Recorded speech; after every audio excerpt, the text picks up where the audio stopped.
Hey, so today I wanted to talk with you about depression in psych med withdrawal.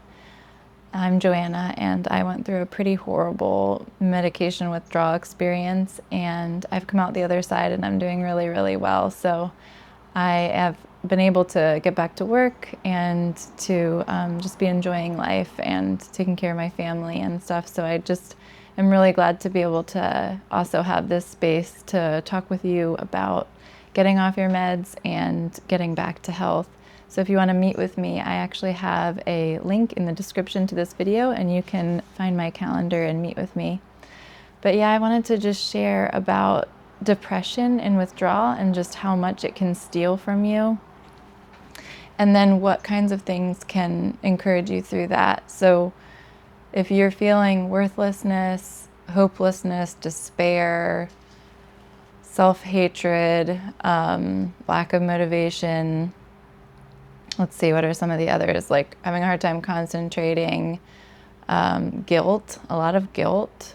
Any of those things can be symptoms that come up when you're getting off of your psych meds, and they can just be so painful and so confusing, and they can really color your perspective of yourself and of your life and of your future. And so it can be pretty hard to just get through a day with those kind of symptoms. So what I want to say is they are symptoms. And so one of my biggest encouragements is to remember that they are symptoms. They are not you, and they are not reality. Sort of like any other kind of illness that can come with symptoms, like a fever, from the flu, comes with the symptom of a high temperature. You are not the high temperature. You are experiencing the high temperature, but it is not you. So same with depressive thoughts, and the depressive perspective is not you. It is simply a symptom that you're experiencing. So this was someone in one of my groups, I really appreciated this, that she shared in one of the healing groups I was in when I was in some of the worst of my withdrawal. She said she puts negative thoughts in the withdrawal category in her mind. So she would organize her thoughts. She sounded like a very methodical person, which is pretty cool, but she would organize her thoughts as they came up and be like, well, that's a withdrawal thought. That's not for me. And she would just label it that way and then try to dismiss it, even if it kept coming back. And I just thought that was so smart and such a great way to differentiate herself from the thought. And so I borrowed that from her. I should probably text her and thank her, because that was just a really helpful strategy. So I want to pass that strategy forward to you, to use yourself when those horrible thoughts come, feelings of worthlessness, of hopelessness, of, there's nothing good for my future. You can't even imagine the good things that could happen to you. Like, there are things that have happened in my life since withdrawal that I'm like, oh my goodness, if I could have only had even a glimpse of the cool things ahead. It's just, in withdrawal, you can't wrap your mind around good news. You are like in a tiny little box of terrible symptoms, and you only have this tiny little window out, and it's, sometimes it's completely covered in dust and you can't see through that window.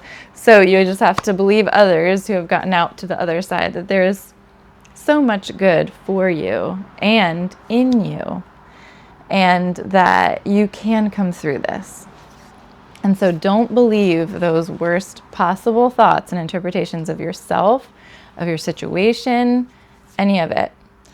And so, and you don't have to take that as your identity either. Like, some of us got on these meds because we were told depression was our identity, like part of who we were. And it's just, I think it's just terrible that that's being told to people. Like, I was told, and many of you have experienced this too, that when you are getting off the meds, oh, this is a return of your original illness, and you're just someone who is deficient in producing, you know, these chemicals in your own body, so you need to be on this med for life. Don't believe it for a minute. Are you kidding me? That's like taking a temporary thing and then labeling it as a permanent thing. It's like a self-fulfilling prophecy. It's like a belief system. It's like telling, you know, a kid they're never going to read, and so why try? And then they don't get the chance to read or something. You know, it's like it's just a very fixed mindset. And so I just encourage you to, in your healing, differentiate yourself from the symptoms. They are not you.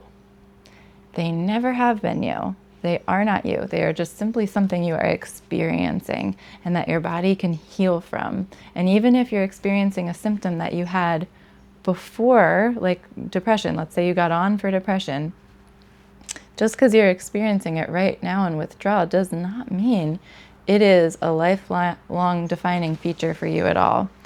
Not at all. Like, depression is something that happens in the brain and in the body, and that people can heal from. It's something our bodies can recover from. It's like getting an injury, and then you can heal and recover and move on and go on with life. And so what we've been told isn't true, that it's something that's permanent. And that's just not true. That's not how the brain works. And so you can come through this and be feeling so much better on the other side. And your brain can find a way. I am enjoying life. I'm surprised by the joy in life. And I was someone that was put on meds for depression. And I don't have depression, and I'm off meds after being on for 10 years and having a terrible withdrawal. So don't believe that this is permanent. Don't believe that depression is your identity. Don't believe that the symptoms are your identity. None of it. They're just experiences that you're going through, and there's so much more to you. And you can come through this. You really can. So that's my encouragement to you today. And yeah, just hang in there, and healing will happen in time. And you can organize your thoughts, withdrawal thoughts, you know, symptomatic thoughts, and then what's really helpful and true thoughts. And so hold on to anything helpful and true, and you're going to make it through this. All right, guys, we'll talk to you soon.